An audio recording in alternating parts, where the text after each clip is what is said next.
Hello and welcome to Brian Moore's Full Contact with the Telegraph. After a week off, the Six Nations resumes this weekend. The standout clash comes from Twickenham, where England take on unbeaten France. It's been a tournament to forget so far for the defending champions, who've lost 2 out of their opening 3 games. Head coach Eddie Jones has faced criticism for his team selections, and with a number of players performing well in the Gallagher Premiership, is it time for him to shake things up a bit? We'll discuss that as well as England's chances throughout the show today. As for France, they'll be playing their first Six Nations game since mid-February, after their last game against Scotland was postponed.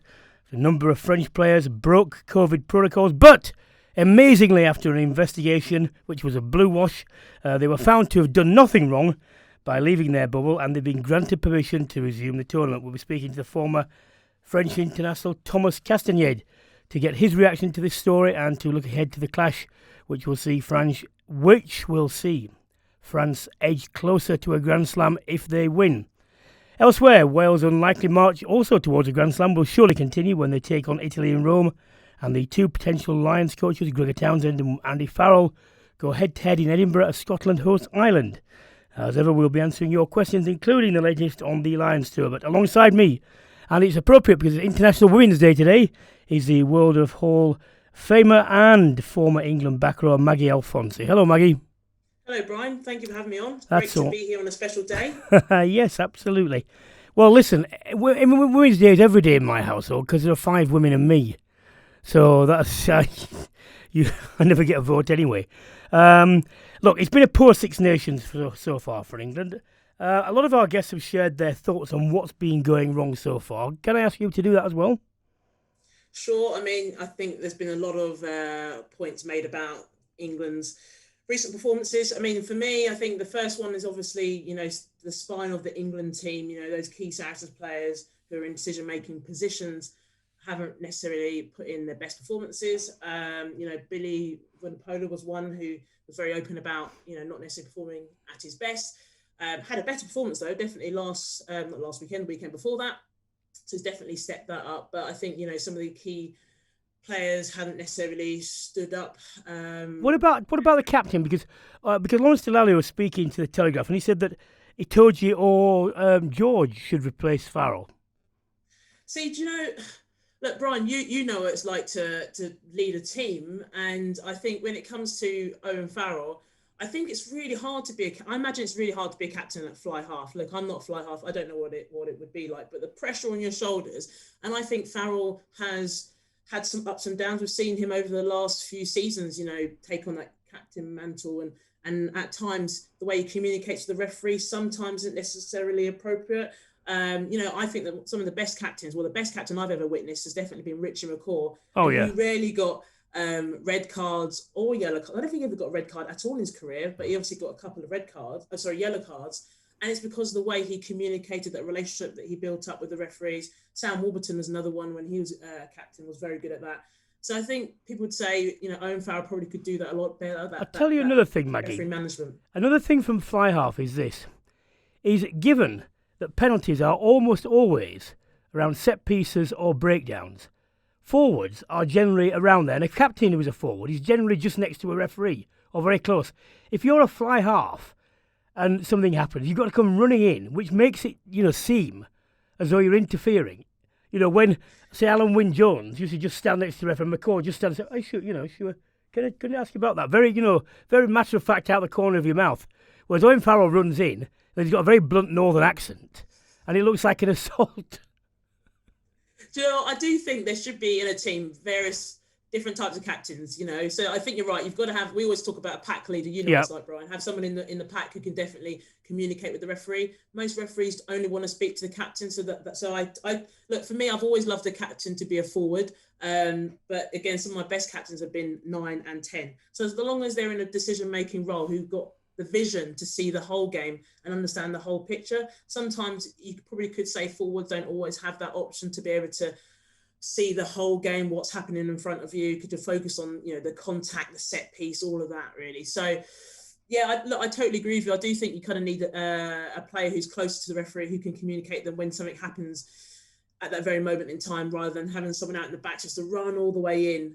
But look, Stuart Hogg, he's captain for Scotland, and Scotland doing pretty well, and he's fullback, and he has to run in all the time. Okay, well, look, Austin Healy wrote in the Telegraph. I don't often agree with Austin, but the Jones selection this weekend will define the rest of his tenure as coach. Now, I do agree with him in this way. We'll see his intention and see his whether his loyalty and to me sometimes misplaced loyalty in players who he has coached for a long time. But the fact is, because of the way the squad was picked originally and the limited number of players in it, he hasn't got that much room for manoeuvre. So he can't suddenly have radical change, and he isn't going to have radical change. We're not going to see, Randall before he's injured, but we're not going to see Marcus Smith. We're not going to see Simmons and so on. So, do you think within the limited scope that he has for change, he will make them? I don't think he will, based on the fact that, yes, they lost to Wales, but when you listen to his post-match interviews, Eddie very much saw it as, look, they started off poorly, they had some decisions against them, but he is quite confident that that performance that England had to come back, to bring it back to 24-all, I think he felt that there was definitely a better second half. So I think he'll just see it as England ended on a improved performance from their first half. And actually, this is a team that's now starting to find its flow. I would love to see changes. I personally still probably, it's difficult. You don't want to go dramatic changes. And like you said, he's got COVID restrictions, which means that his squad's limited. But, there he could swap Watson and Daly, couldn't he? Could swap Watson and Daly into what I think are better positions for them temperamentally. I mean, without swapping any personnel, just a positional change. Yeah, totally. I also think Lawrence, I would love to see Lawrence back in the centres. I think he's a good centre. Didn't really get much of an opportunity against Scotland. Didn't play against Italy where he could have really thrived. And I think, his combination, you could put him with Farrell, but I do think he would be another one as well. So you're right, more positional changes rather than dramatic, full changes out of the squad. Okay, well, look, they're facing France. And this is a good French team. We all know that. It's got good depth, but they haven't played for quite a while. And who knows? I mean, the thing is about when people have COVID, some people have symptoms, some people don't. We don't know because he's rightly being kept under wraps by the French, who's had what, to what extent. And they're coming to Twickenham, so I don't think they'll run riot there. And I think it's going to be a close game if both sides play well. What's your feeling about what we can expect from the French? See, I think, we've seen what the French have done over the past two rounds anyway. Obviously, they missed the third one.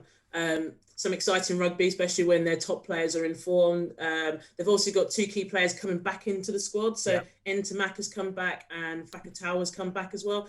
And they're brilliant. We know what they can do. So I think we're going to see a really fresh French side ready to play, where you will see a wounded England side who, really have a lot to prove. And like Austin Healy said in his article, there's pressure on their shoulders, and there's pressure on Eddie's shoulders to want to win. They have to win. They need the win. So I expect a lot from the French. I expect the French to really come out fighting.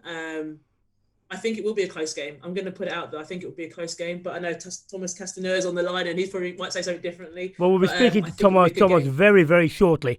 I just want to wait at this point. It was reported, Jamie George said, look, England are frothing at the mouth to get into this game. And that phrase, along with the phrase that Eddie Jones keeps using about brutality, just betrays the wrong mindset to me. We don't want rabid dogs. We want people who are calm and intelligently, belligerent. You need to focus that sort of thing. And given England's disastrous penalty counts in some games, that is the least appropriate sort of metaphor I think you can have, running around with distemper. Anyway, why don't we speak to, for a French perspective, Thomas Castaignède, former French far half. Hello, Thomas. Nice wallpaper, Thomas. Perfect. There we go. Sorry? Nice wallpaper in the background. Merci beaucoup. Look. But you still look the same. I know. Exactly. Still look old. Yeah, look, the French team, we've seen that they have got depth as well as the initial squad. They've got an understanding of how they want to play now. They're playing to that plan. And when they are given opportunities, they are very dangerous. Do you expect, with the layoff, them to just continue on that without any problem, or do you think they might have a bit more problem at Twickenham? Well, first of all, I think as a French perspective, we are really surprised by the quality of the team, because things went so quickly with Fabien Galtier, and we come from so deep, and no one expected us, to be at this level so quickly. But I think we got a generation of player which is massively, which has a massive impact, on French rugby, and we don't speak only about the first 15 choice, but as you said, the depth is there, and even when we have injuries, we are able to cope with the best teams. But I really think that the French team is getting stronger.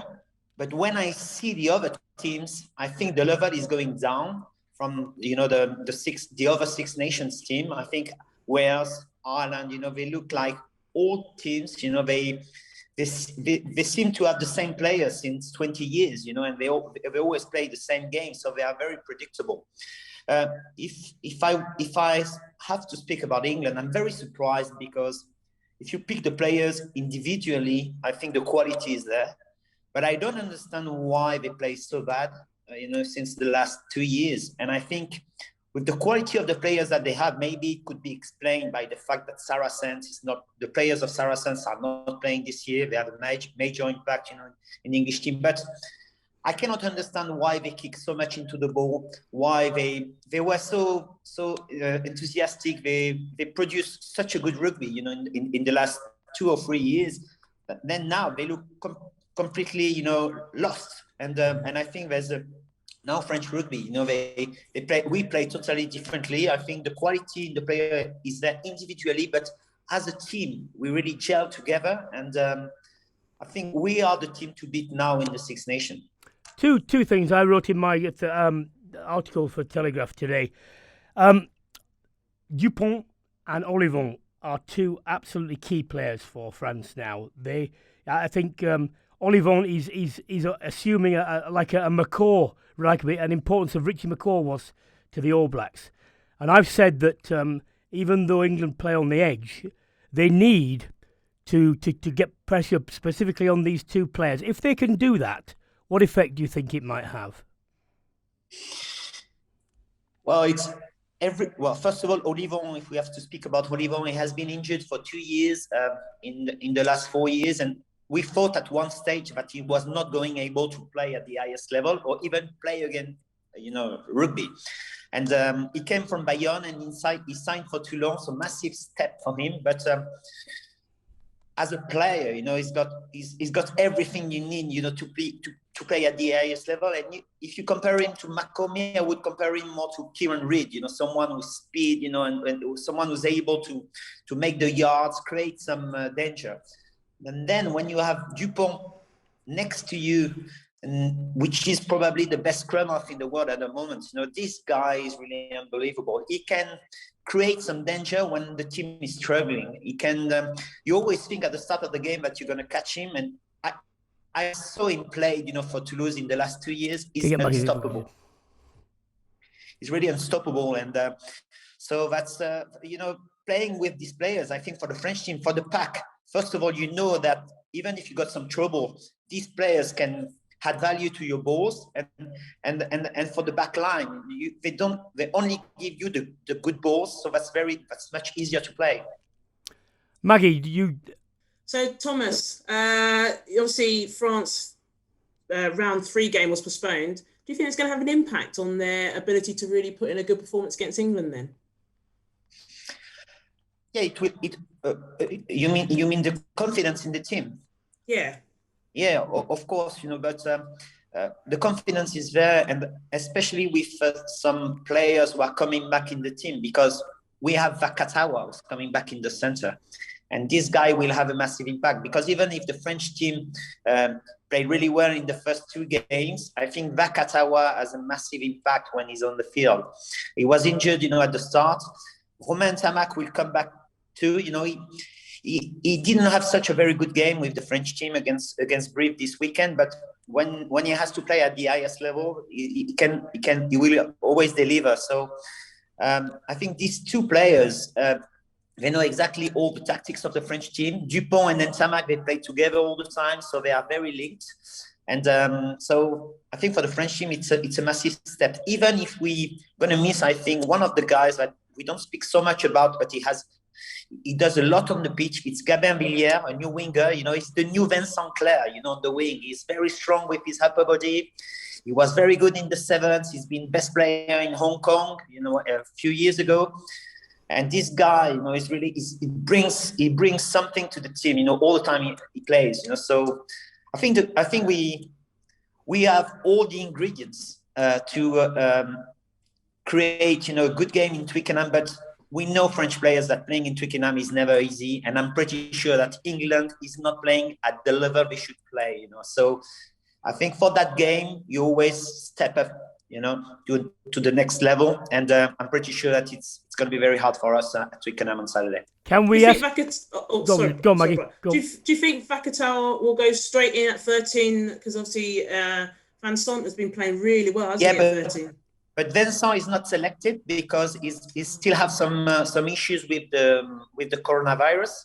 Yeah. But I saw the game of Vakatawa this weekend between Toulon and Racing, and Vakatawa was really amazing. He didn't play in the last 6 weeks, but every time he had the ball, he had an impact. He scored a try. He's a threat, and every time he plays, you have to focus 2 or 3 defenders on him because he's able to make the pass, into contact, and he's got something special. And I'm pretty sure they're gonna use him, straight into the game. Tom, our final question: what do you think the result will be? The score. Sorry? What do you think the result will be? I think it's gonna be a draw. You liar. I think England will be happy with a draw. Tom, good to speak to you. Take care. If it's a draw, you have to call me back. Oh, absolutely. Champagne is on me. You need to take some tanning in France because you're a bit white. Huh? I know. I need to go skiing. That's what I need to go. I need to go skiing. I need to go to Chamonix, to my spiritual home. Whenever you want. Bueno. A bientôt. Well, barring a freak result from Italy, Wales will go into the final weekend of Six Nations in the hunt for a Grand Slam. There's been an air of controversy around all 3 games. I think that's fair to say. What have you made of them so far? I mean, Thomas said that he felt they'd gone down a bit. What, the Welsh? The Welsh, yeah. I would actually say, who would have thought at the start of the tournament that they'll be in a position where they potentially could go on to win a Grand Slam? Nobody, including everyone from Wales. I think it's actually really good. Pivac going into the tournament had a lot of criticism about, his style of rugby hasn't been obviously imposed onto that Welsh side. They weren't really performing. They show up in the round 1. Yes, there's a red card. And then they show up again in round 2. Yes, there's another red card. And then against England, there's 2 potential controversial tries. But actually, you'd look at the way the Welsh played against England in particular, especially, you'd say, second half as well. They were clinical and they took their opportunities. And even with the 2 tries that are controversial, they took their opportunities. So you've almost got to take your hat off to the Welsh. And, Alwyn Jones is still going strong as a captain. And you'd probably say with the Welsh side, there's some really good young players coming through that are standing up. And, Lewis Rees-Zammit is fantastic to watch. It's exciting to watch. And the players like North, who have almost found their form again, who's playing in 13 now, in the centres, is also playing some good rugby. So it's been quite exciting to watch the Welsh team almost grow in this tournament. And I generally think that, they'll play against Italy. There's a good chance they'll win that. And then, the final game, they'll be fighting out potentially for a Grand Slam. Well, look, Ireland are taking on Scotland. It's at Murrayfield. Scotland obviously had an enforced rest following the slip-up against Wales last time at home. And Ireland seem to be improving slowly under Andy Farrell. Johnny Sexton's extended his deal. What do you make of this? Because I find this really hard to call. Yeah, I think we always know between these two teams, I know it sounds quite obvious, but it can go either way. I always feel similar to the French with the Scots, they've had that, it's not a rest weekend at all, but obviously they've had a weekend where they can actually almost rest certain injuries and actually build up that hunger to take on Ireland, especially as they lost the game beforehand. And also I feel with Ireland, I don't know, again, it's almost similar to the Welsh side. They're slightly growing in strength. They had a good performance against Italy, but, again, Italy probably aren't at their very best. I think, Johnny Sexton, when he's in form, so is the rest of the team. And I feel like Ireland are starting to get depth now in their squad. So that's starting to come through, like with the likes of Billy Burns. I don't know. I feel like the Scottish team, for me, though, are incredibly looking strong. I thoroughly enjoy watching them. They've got some good players. And you almost feel like when you talk about the Lions as well, there's going to be quite a few Scottish players in that Lions team because of the way the Scots are playing. Well, why don't we talk about the Lions in this aspect? Warren Gatland, I think, has sounded out both Farrell and Townsend to be members of his coaching ticket. That would be a high-powered coaching triumvirate, but there are big personalities there. They're all used to being in charge. Now, will that work necessarily? I don't know. Do you know what, Brian? The last lot of Lions tours, there's always been some key personnel in the coaching staff, and whether they are head coaches for their national team or assistant coaches, they've still got strong personalities. And I mean, obviously, Andy Farrell's worked with Warren Gatland. Gregor Townsend, to my knowledge, I don't think has worked with Warren Gatland in that capacity. So I think, we talk about all these top national players coming together who are captains or not captains, and they've got to make it work. The coaching team have exactly the same with regards to their personnel. You put your ego to the side and actually you put your knowledge together and take on what potentially could be a strong South African outfit. Well, lastly on the Lions, I don't know if you all know this, but the proposed plan to stage in Australia has finally been shelved. I never thought it was a realistic prospect anyway, not least because the Australian Rugby Union offer to underwrite the tour was not bogus, but it was a bit far-fetched given that they claim they're nearly bankrupt anyway. So the four options remain: a UK and Ireland-based tour, home tour, a tour to South Africa with matches behind closed doors or very limited crowds, a postponement until 2022, or a cancellation. Now, they can't move it to 2022. There isn't enough room in the calendar, and the national coaches will be quite right. In my opinion, would actually be wrong to say, yeah, we'll this, a year before a World Cup, we'll give you all our players. I'm sorry, England, Scotland, Ireland, Wales, they've all got their own ambitions for the World Cup, and that is more important to them. I love the Lions, obviously I was one, and so on, but the national game depends on national success, and given the parlous state of most of the union's finances at the moment, the Lions is a luxury for them, and I don't say that lightly. So that to varieties me, a cancellation I think would be out. What do you think about the home tour aspect? You know what, Brian? It's been interesting listening to lots of people within our rugby community talking about they want to go abroad and do the touring aspect of Lions is what makes it really special. I guess my attitude is I just want the Lions to go ahead. I just want to see some top rugby. And like you've already highlighted, if it gets moved back a year, it potentially puts players. Well, Maggie, it won't get moved back a year. There isn't room. They won't get the permission. I know. That's why I think, for me, I just want to see it go ahead. So, like, one of the options, obviously, it could be in South Africa, but with no fans. It could be, obviously, over here, United Kingdom. And for me, I'm pretty happy with any option, to be honest. I just want to see some good rugby. So, wait, let me throw it back to you again, Brian. What would be your preferred option? What do you want to see? My preferred option would be them to tour, to go to South Africa. But if I have a choice of this only, touring South Africa behind closed doors and actually getting a crowd in, I have now changed my opinion. I originally said that they should tour come what may. But having seen and been present at games, international games, where there is no crowd, it really isn't the same. It isn't the same. It isn't the same for the players. It isn't the same experience. Even for the spectators via TV, it isn't the same.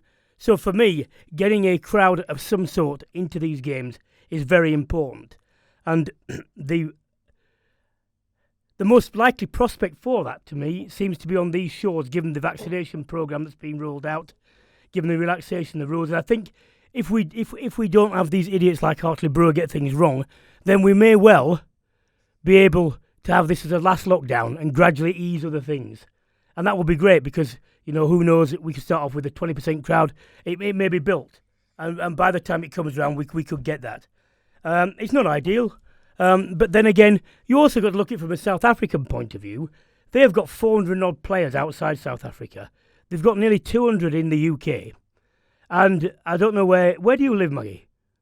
I live in Buckinghamshire. Oh, you don't live. See, I live in the Yarpy Triangle, down in South London, between Earlsfield, Wimbledon, and Southfields.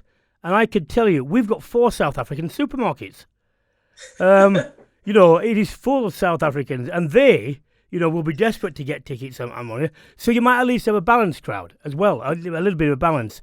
So I think of all the things, I really do want it to go ahead. I don't think a cancellation. And the other thing is, it will make money, and that's a good thing because the Lions makes quite a bit of money, which it gives away to the unions. And at the moment, for the good of the Lions brand and getting cash in, and I hate to keep stressing this, but the state of the nation's, all unions' finances at the moment is parlous. It's really not good. So just getting that cash in and improving the viewer experience and having fans there, for me, I've changed my mind on that. I totally agree with what you said there. Okay, look, before we move on to fans' questions, we're recording this on International Women's Day. I'll see behind you. Just move your head. 100 First Women Portraits. What's that about? Yeah. So that's just a book of basically pictures of women who have been the first in whatever field they've done. So, okay. So I presume some of them either were or are women you admire. Can you pick out a few for us? Actually, there's the one woman that I admire isn't in that book. So I should have talked to the author and said, can you just put her in, please, next time? But so I guess when we talk about International Women's Day, a woman who's really kind of been my idol, I guess, when I was growing up was Denise Lewis, heptathlete, who won gold medal in 2000 in the Olympics in Sydney.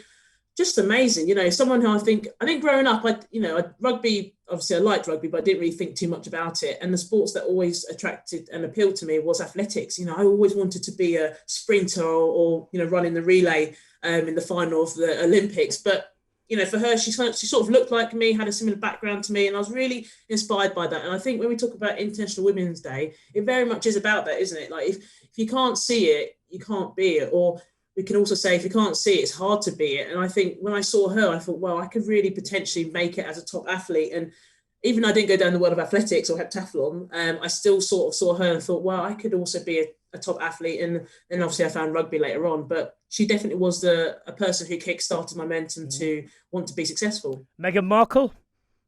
We love Meghan Markle. Do you know what? I'm so looking forward to listening to the interview or watching the interview tonight. I have to say, I did follow some of the tweets last night from all the Americans, and it's obviously a very juicy interview. So I'm looking forward to hearing all about that. I wonder what the Daily Mail could possibly have against her. Dear oh dear. I just wonder. But they look, it's the first time we've spoken since the new format for the Women's Six Nations was announced. We had the cancellation of the Women's World Cup, which is unfortunate. What do you make of the new format? And are you in favour of the tournaments as a standalone? So the new format was brought into place because the Women's Rugby World Cup was going to be fast approaching. So the Women's International calendar was quite condensed. So they changed the format to reduce the amount of games so that it wouldn't clash with the Olympics and the Women's Rugby World Cup. But now the Women's Rugby World Cup has been postponed and is going to be pushed back to 2022. I guess you probably would say the format should change. So the format currently is there's 2 pools, A and B, 3 teams in each side, and then 1 team. So you play every team in your pool, and then the top team from each pool plays the other team top in that pool. So England have got Italy and Scotland, and then potentially, who knows, they could play in the final France. I'm just saying that's potentially. No, that's what's going to happen. Idea. That will likely happen. So, I think that format works quite well when the World Cup was going to happen. But now I think they should probably take it back to the original format of a original Six Nations. But I do think that the idea of pushing the Women's Six Nations to the window of April is actually a really good idea. It's been talked about before, you know, doing it outside of the men's window where potentially you can get more eyes on the game, you know, more exposure. People who don't watch women's rugby might actually take an interest to want to watch women's rugby. As you know, when it's in the same light as the men, the benefit is that you've got the commercial opportunities that run alongside the men. But at the same time, the natural people tend to go down the route of watching the men's game over the women's game, and actually, how can we get the opportunity to get people to watch both? So, what about the crowd? What about the crowd thing, Maggie? Because you know, playing it just after men's internationals or just across the road from a stoop or whatever has certainly dragged a few people in that might not have watched. But then when you've taken them to places like Exeter, Doncaster, crowds seem to have been good anyway. So. Do you think it's the right time to make that leap? I think you've got to take a step at some stage. Yeah. And actually, I guess the COVID situation, even though it's not good, has probably forced the women's Six Nations setup to have to try this out. And I actually think we could see a real good range of attendances, depending, obviously, by then if crowds can go back, which I don't think will be the case. But, you know, the last Six Nations, I think it was France versus England, you know, the crowds were huge over in France, and then obviously over here, I think it was England versus Wales. That was a big attendance, and even at domestic level, where Saracens played Exeter, I think they had a huge audience viewing on the stream. So it just shows you that people want to watch women's rugby when it's available to them. So if we can do that outside the men's window, I think we could really get some new followers. Maggie, I'll just cover this before we go into the final part of the show, which is about the questions. Some of the stick you've been getting on in the media, how bad has it been? Oh, Brian, you know, social media, you know, it's always, you can either love it or you hate it. And unfortunately, I worked on the round one of the Six Nations, Italy versus France. I was in the studio with Gareth Thomas and Jill Douglas, and my former teammate, Daniel Waterman, was in the commentary with David Flatman. And unfortunately, I got a lot of sexist abuse after that, and so did Daniel Waterman as well. But if anything, I took a lot of her abuse because people just saw a woman and heard a woman's voice and assumed it was mine. So I think what has been really disappointing, and we've seen it with Sonia McLaughlin, obviously, after the England-Wales game, you know, there's just been a lot more abuse out there. And unfortunately, a lot of it has been sexist. It might not necessarily refer to the gender, but the tone is definitely a sexist tone. Mm-hmm. And I just think, you know, Brian, you've sort of seen it as well. You know, it's almost like, is it a result of the COVID situation? People are at home, people are frustrated, so they want to lash out onto people who are currently on TV or in the public eye. I don't know, but at the same time, I think it's important that we call out abuse, full stop. And it was sad to see as well that the men were getting it after the Wales game. I know Genj was very open about what he got. So I just think we need to continue to call it out. And I do think social media platforms, organisations need to do more to try and curtail that as well. Well, I'll tell you what they should do, Maggie. They should do at least this. I do understand the need for some people to have anonymity. You know, some people, with a guy called Secret Barrister who writes a lot about courts because of his anonymity, and he embarrasses people because he gives the true nature of what's going on in the justice system. So I do understand that, but there's no doubt that anonymity allows people who are cowards to abuse people. I just think this: if they made Twitter and other social media sites made people prove who they were before they gave them an account, so they could be contacted and potentially, you know, the names and details given over if they broke the law or if they libel people, then at least that would give people a remedy, and people would know if you want to be anonymous and you misbehave or you break the law or you libel people, then you can at least be brought to book. I fully agree. It would take away the anonymity of it and actually make sure people become almost visible and, it's accountable. I think that would definitely change things up. It just disappoints me that we've seen so much of it, and I just, it's awful. And do you know what? I'm pretty strong. I crack on and I'll keep speaking speaking my knowledge and you know, whatever it may be, but I just feel for those who, you know, it does have an impact, and I just hope it stops. Okay, let's get on to the questions from the fans. Gareth, should the Wales-France game be postponed until France have caught up with their fixtures so we get a possible Grand Slam decider? Because no disrespect to Italy, he expects Wales to beat them this week, and I expect them to beat them again. I think the more problematic thing is, I think the England-France game will be close at Twickenham. There is a possibility that England will. I don't think it's a probability. I think France are favourites. But the problem with this is it's all over the place anyway. There's already been a postponement.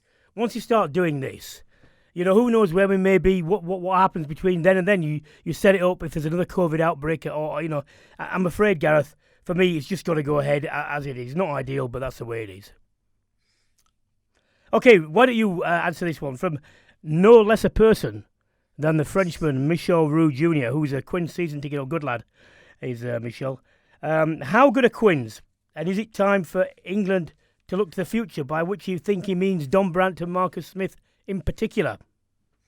So for me, I think Quins are incredibly good. I obviously watched yesterday, and Marcus Smith, I mean, I was listening to the BT Sport commentators, and obviously the talk in the studio as well. And I've watched Marcus Smith throughout this season anyway, and obviously parts of last season.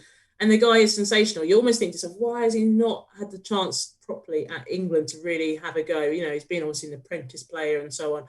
But there's so many players in that Harlequin side where you just think they are absolutely being able to thrive. They're coming back into their form. I'm a big fan of Alex Don Brandt as well. He's someone I truly believe, along with Sam Simmons, who should be involved in the England setup as well. In some way or other.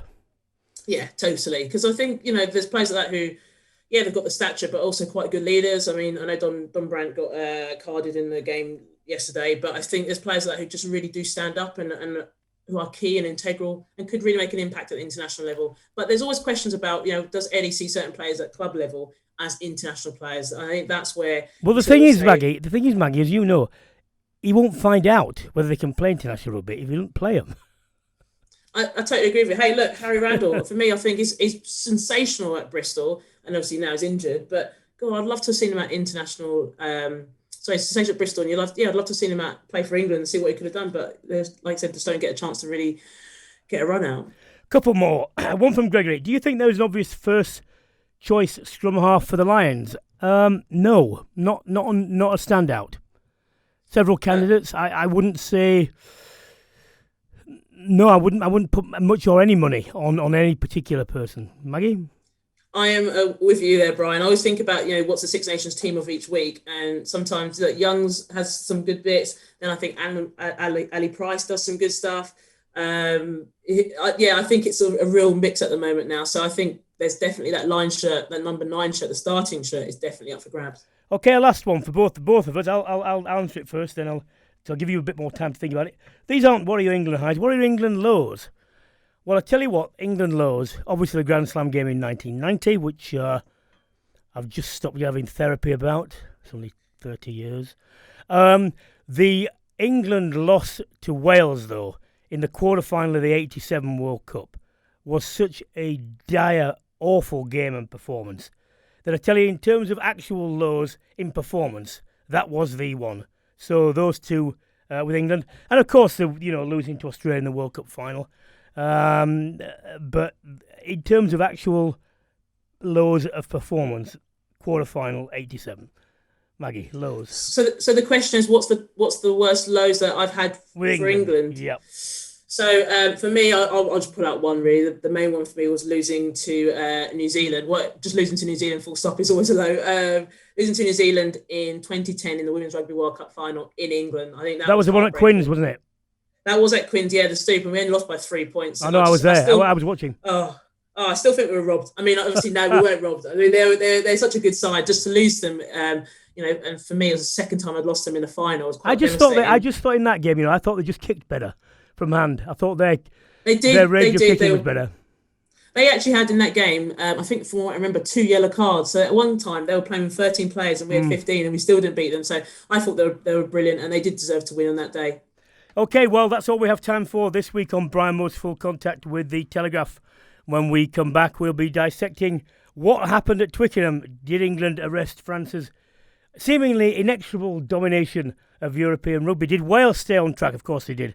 I guess. And what happened between Scotland and Ireland? And what you don't know is the Scots and the Irish do not like each other. They really don't. This is a historical matter. It's about land clearances on all sorts of things, but they really don't like each other. A huge thank you to my co-host, Maggie Alphonsi, and to Thomas Castaignède for joining me. If you've enjoyed this episode, why not subscribe and check out some of our previous ones? And to stay up to date on all things sport, head to the Telegraph, looking at telegraph.co.uk/contact, where you can get 30 days access to all the Telegraph's premium sports coverage, and it's completely free. I'll be back next Monday, as I say, but for now, goodbye.